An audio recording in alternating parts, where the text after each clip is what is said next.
Welcome back to Final Fantasy XIV with the Rude Man. When last we played Roland here, we got him through A Realm Reborn, which was the first part of Final Fantasy XIV. Originally, it would take you up and cap off at level 50. So the next DLC is Heavensward, and that's what we're going to be starting now.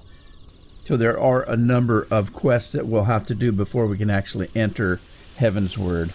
Now, because of the difference in time, this game's been out a number of years, and as the expansions came out, they wanted you to hurry along so that you could play the expansions, and so you got a lot of bonuses. This character happens to be level 60, which would have been the cap for Heavensward originally.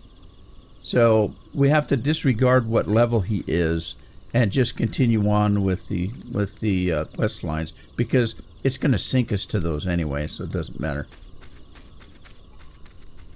All right, so let's see here. Let's get going. The first one we have to do is Hail to the King. So let's go and talk to the Silent Conjurer. The other Scions have already arrived, sir. May I show you in? Certainly.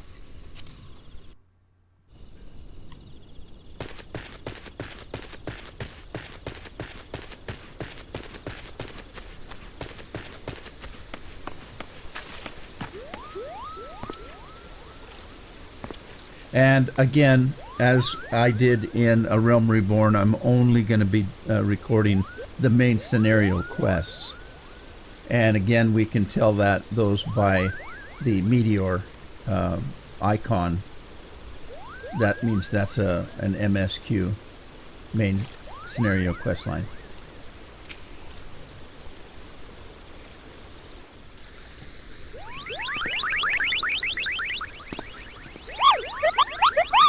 Please, you have to stop them. But you mustn't kill them. They're not bad Moogles, Kupo. They're just misguided. A gentle, no firm thrashing is in order, yes, but no... Calm yourself. Can you not see that he hasn't the faintest idea what you're talking about? Be quiet this instant. Pray, forgive this witless outburst, sister. Most grateful am I that you have come, Roland, and upon such short notice. Truly, Gridania could not wish for a more stalwart ally. But you are doubtless eager to know whereof we summoned you. Our friend Kuplakop here has brought us news of most unsettling development. It would seem that the good King Moogle Mog the 12th has returned to Erosia. Curious thing to hear, I know. Truth to tell, I myself cannot say for sure if he is a genuine figure from history or some manifestation of Moogle mythology. Kupla here would have me believe the former. Once upon a time, we Moogles served the gods in the heavens. It was quite nice up there, unspeakably beautiful, unimaginably spacious, and with a literally endless supply of wine. In spite of this, or possibly because of the last part, the gods eventually became discontented and started squabbling, which made life jolly difficult for the poor Moogles. So, the good king, may his glorious name live forever, decreed that the time had come to leave. The realm of man would suffice, he said, so all the Moogles should live there instead. Unfortunately, the two realms are so far apart that we couldn't safely fly down. But good King Moogle, may his miraculous foresight ever be praised, knew exactly what to do. He had a rope, you see, the longest ever woven.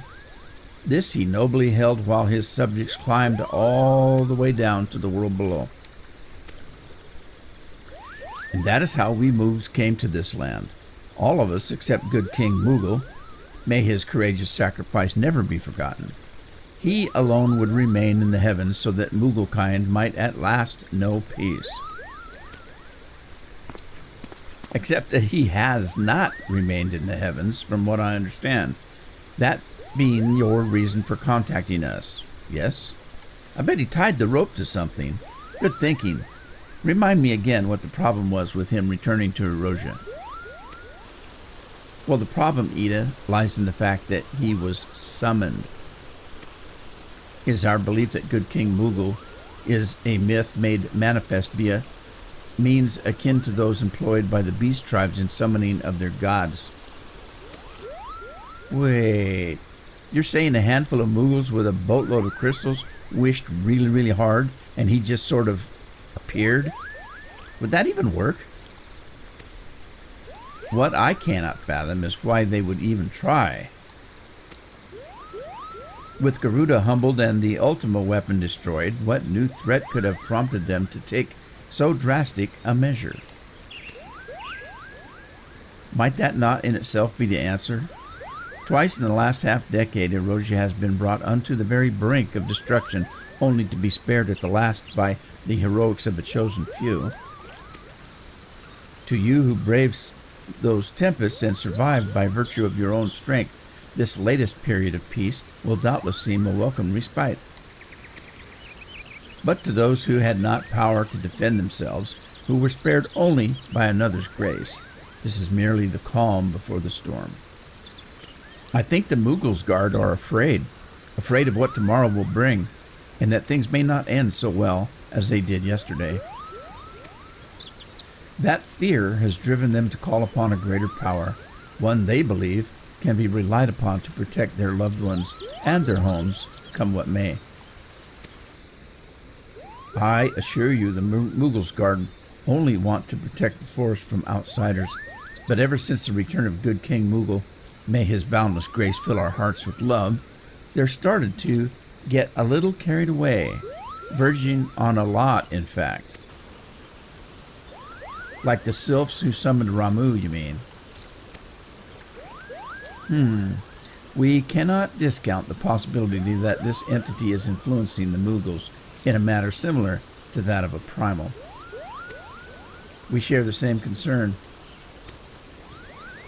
Whoever or whatever the king may be, it is our belief that he possesses a threat not only to Mooglekind, but to Gridania as a whole. Thus, we do beseech you, Roland, confront good King Moogle and drive him from our midst.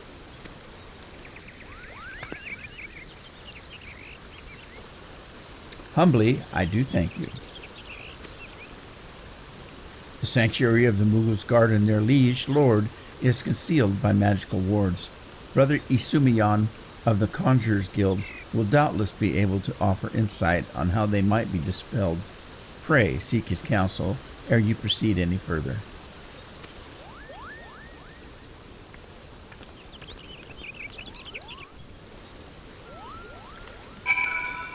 Well, I guess we're going to Conjurers Guild, which is actually where we're at.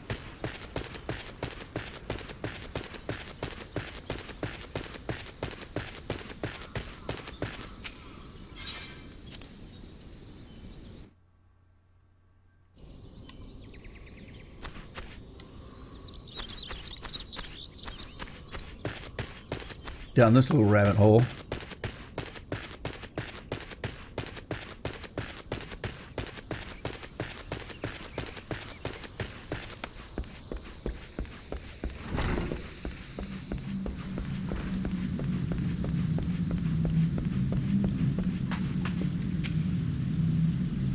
Welcome, Roland. Welcome. That you should be the one to face good King Moogle is of great comfort. To me and the elements both. I'm sure you know the Moogles are not by their nature a warlike race, yet should the king be suffered to remain, it is like that his influence will bring about a change in them. Thus does it behoove us to defeat him quickly before any lasting damage is done. Make whatever preparations you deem necessary and inform me when you are ready to seek the king.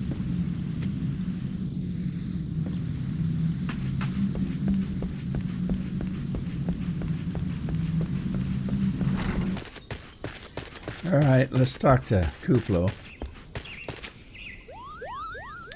So, how will you do it? Oh, he told you about that? Well, if there truly is no other way, I'll do it.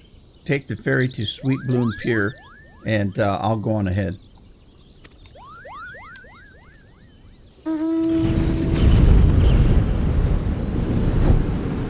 Gonna burn the forest down with this thing.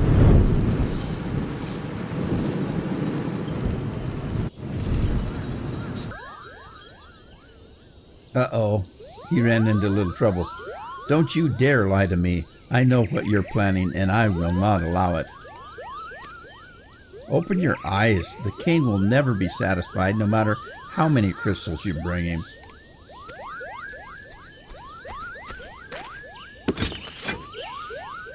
We offered you a choice, and this is how you repay us. By consorting with this Mikut. I don't know how to pronounce that. The cat. Imperials, Gridanians, Sylphs. You're no different from the rest of them. Actually, you're worse. Traitor to his kins, he plots treason against the crown. Enough. Kupla will answer for his crimes soon enough, as will all who defy the will of the king. May he reign forevermore.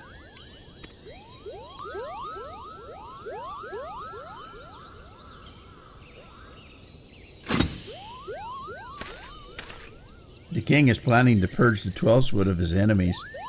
We've got to stop him before it's too late. All right, here's our destination. We're here, Koopa. I don't see any more beasts, do you?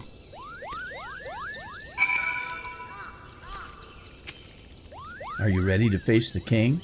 Step closer to the ward. Raise your hand and focus, like when you attune to an aetheryte. I'll open the way for you.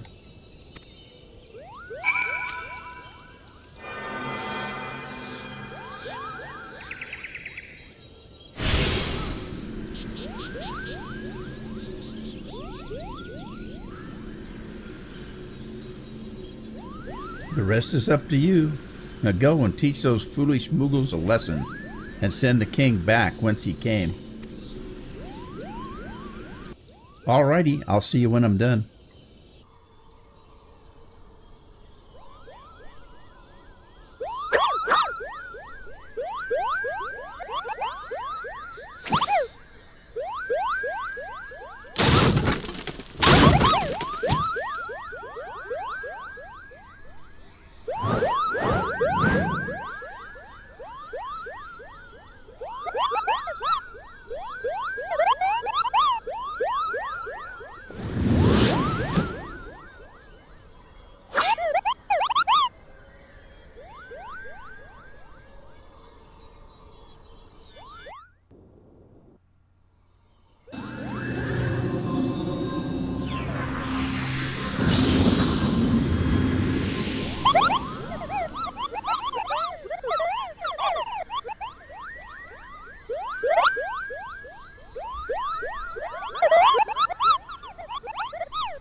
You did it, Koopa, you did it. Good King Mogimog, may his mighty soul rest in peace, is no more.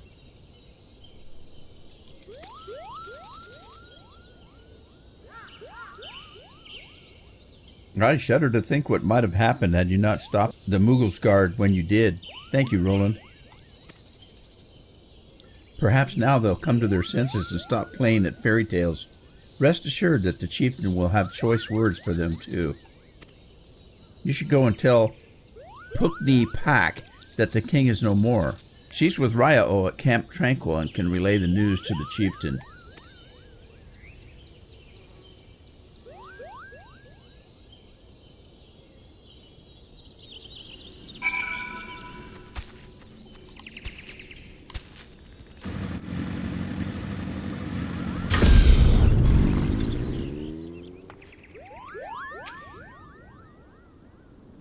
Do I dare believe my ears?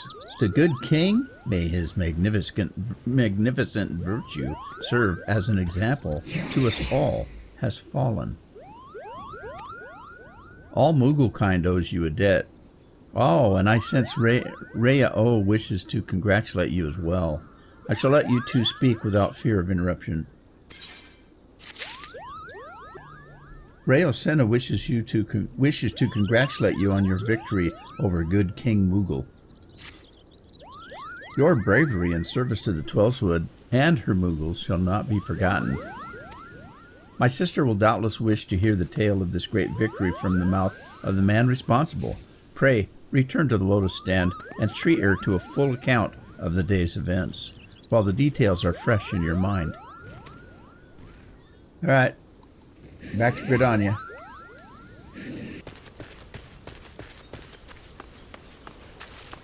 We're back.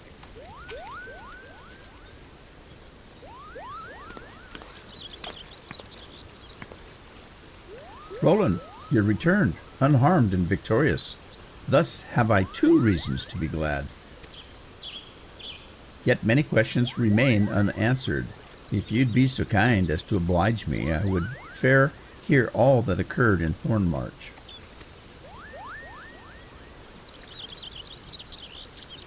Then it is as we feared.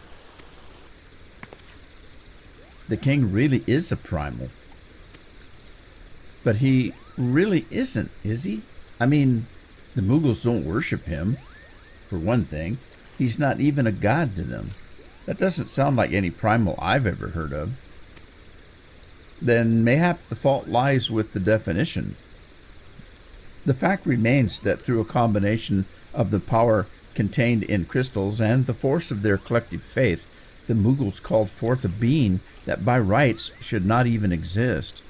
Moreover, when slain, said being left no corpse, the aether which comprised him instead being scattered to the 4 winds.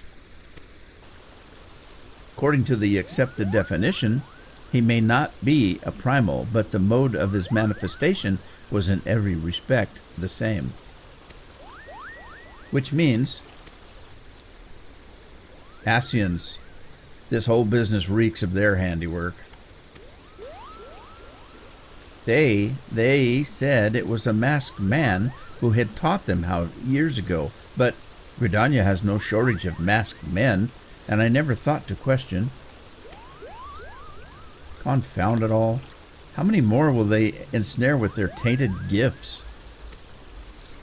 Too many, I fear, so long as there are paragons to stir the embers, fools to build the pyre, and crystals to feed the flames. Ever and again shall we suffer primal visitation. A somber thought, but a salutary one.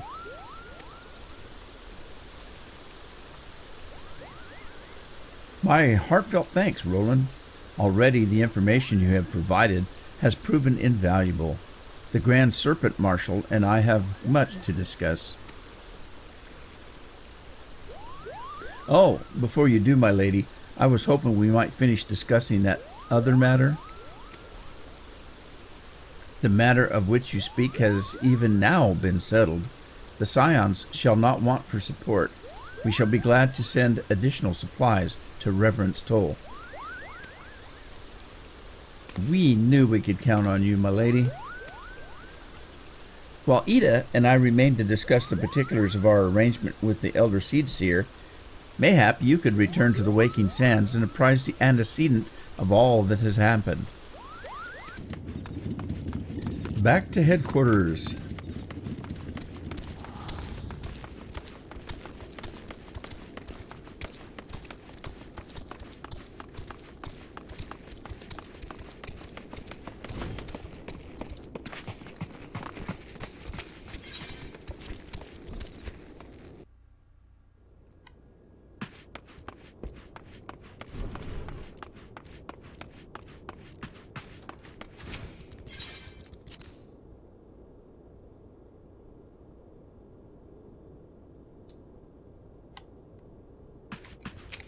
It's good to see you hale and hearty, Roland.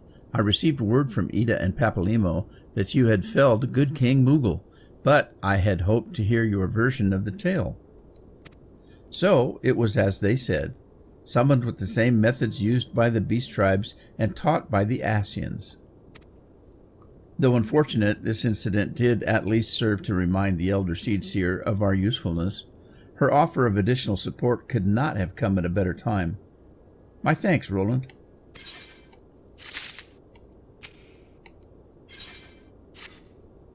Owing to the tireless efforts of all concerned, we are at long last ready to bid farewell to Vesper Bay. So as to avoid drawing undue attention, we shall make the journey to Revenant's Toll in small groups, departing at irregular intervals.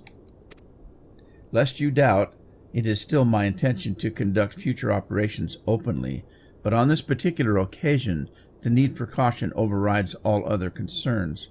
To move north as one, a ponderous caravan would only serve to invite attack. It seemed only right that I should be the last to leave, and I would have you remain with me until the end, Roland.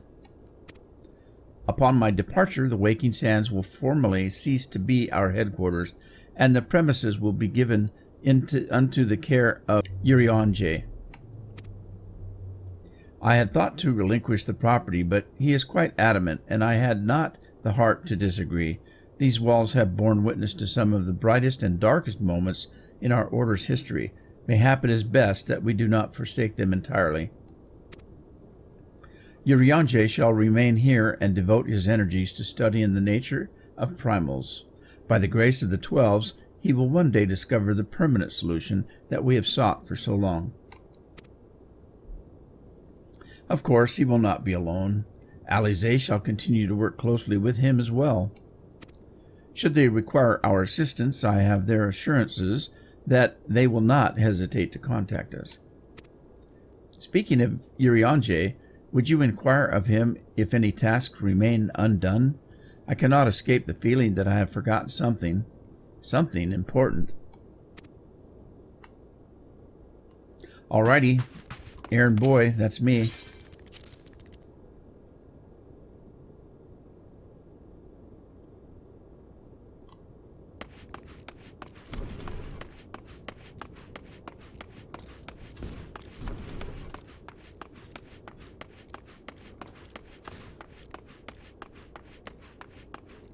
Heyo, Urianger. Thou art welcome, Roland, but I require no assistance. Pray, take thy leave, unburdened by concerns for my well-being. Verily, thy countenance bespeaks a desire to quit this place without further delay. Mayhap thou thinkest this chapter of our tale concluded, that these halls shall rightly be consigned to the annals of history. In man's eagerness to seize the future, how readily he doth set down the past.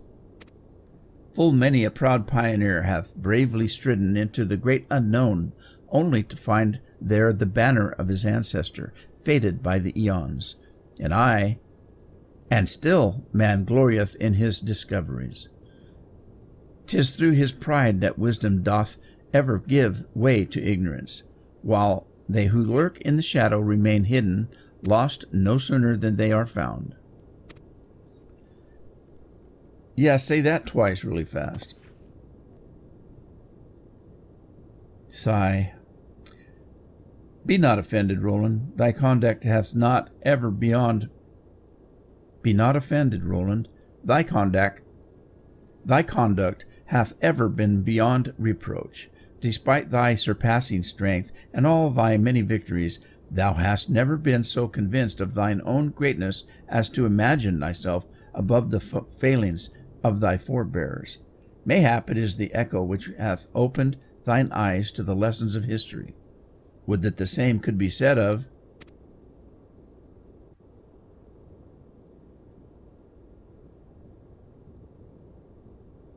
Uh-oh. Something happened to Minfilia. Whence came that cry? The Solar 12 forfend the antecedent.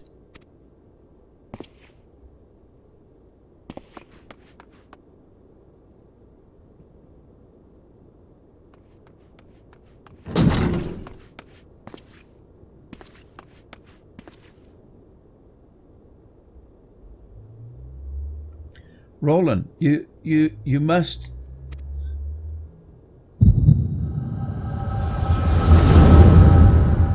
Let's see what happened. We got the echo.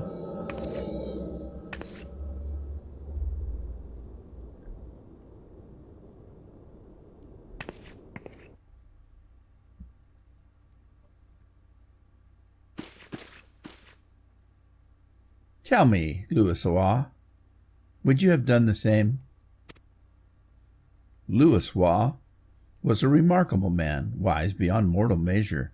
Would that I have met him prior to his passing.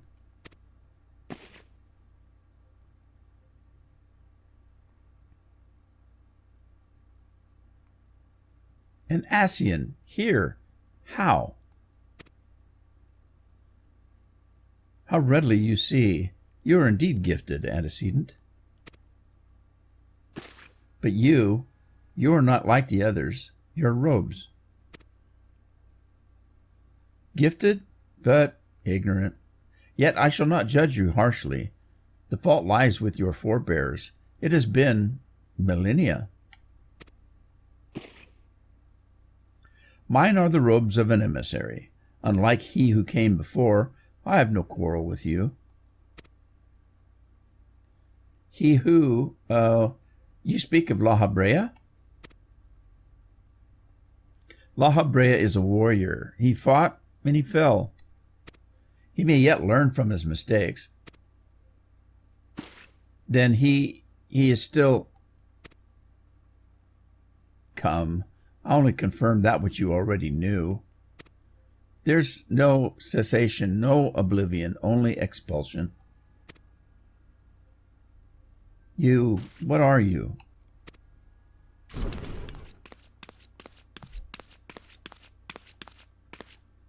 We're ready when you are, my lady, if there's nothing else. She can't see him? Something the matter? Ah, I feel the same way. After everything that's happened here, it feels strange to leave, but I'm sure we'll soon get used to the Revenant's toll. Well, I'll let you say your goodbyes. Take as long as you like, my lady. We shall depart whenever you're ready.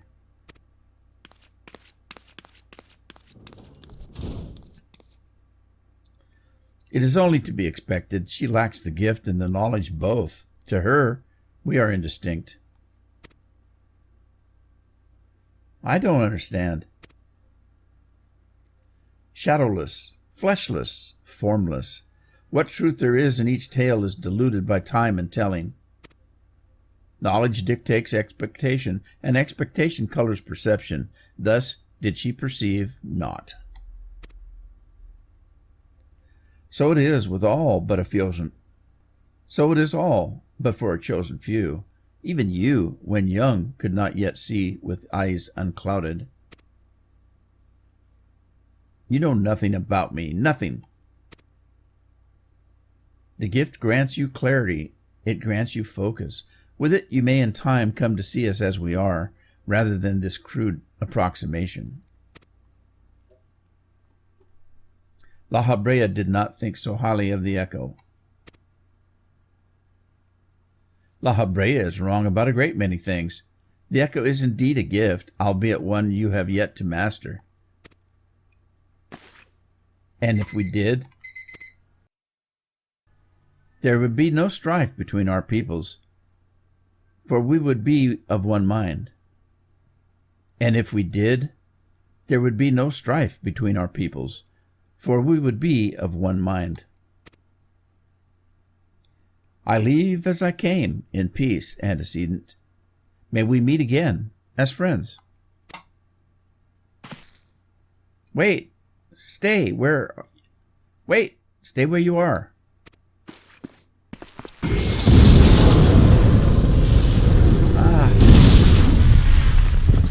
Why did she do that? Mayhap I was indelicate. 'Tis a mercy she shields her children from his grace with such resolve. Was it also by her hand that you survived the ardor? I wonder.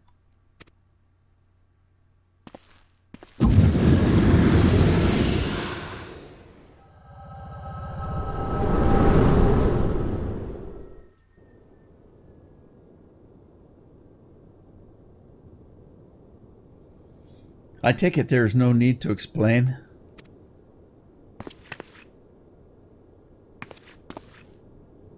Save your concern. He did me no lasting harm.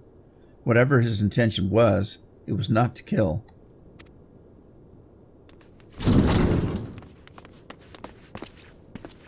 I heard a cry. What happened? Are you all right?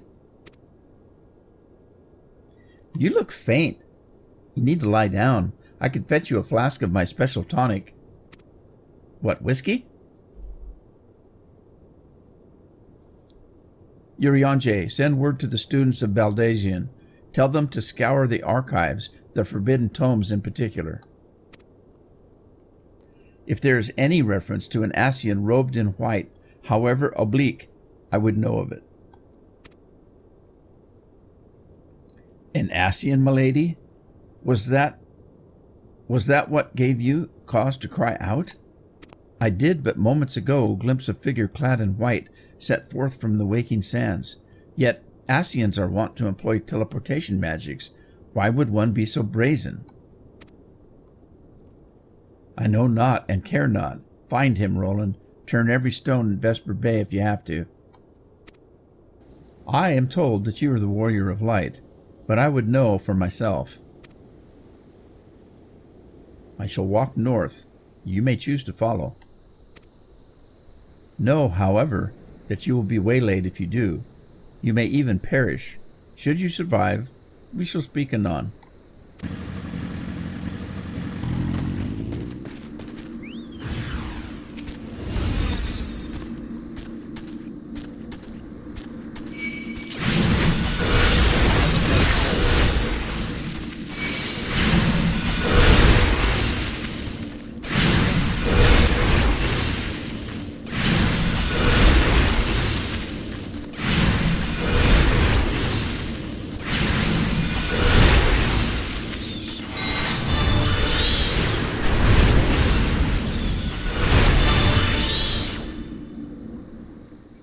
So since we finished the Realm Reborn, Endwalker came out, which is the latest expansion, and it's really changed the way some of the jobs are done. One of the most drastic changes is the summoner that I'm playing now. Completely different. Well, not completely, but quite a bit. There's quite a few things that are different.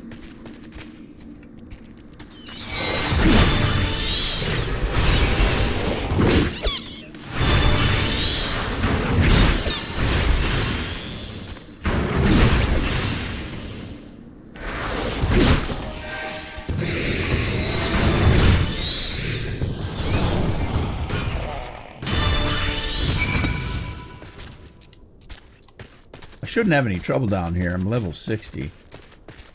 But that doesn't matter with the quest lines.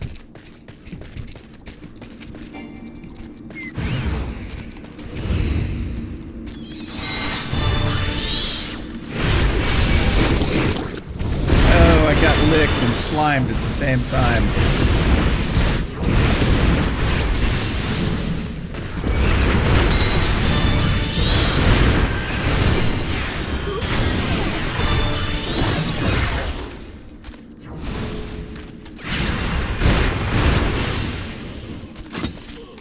Go away, you big toad, you. So, I thought you said I was going to perish.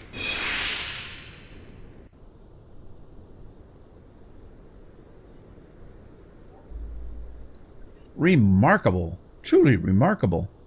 I thank you for granting me this indulgence. None save he who bested La Habrea could endure such an examination. Have the laws of man grown so twisted in my absence that it is now permitted to lay hands upon an emissary? You bore witness to my audience with the antecedent, did you not? Then you know I acted only in self-defense. I realize the same cannot be said of La Habrea. Even amongst his brethren he is considered unique. Nevertheless, I cannot wholly condemn his misdeeds, for through them we discovered you, one so strong in the gift that he could cast us out. Your mother favors you still, that much is plain, but surely you must feel it. Her influence wanes, and her strength shall soon be spent. These lands, these people, this world, all shall soon change. As it was, so shall it be again, as it should always have been. Doubt my claims and question my motives if you will. Only believe me when I say this. I am Elidibus, emissary, bearer of the word of the one true God, and we shall meet again.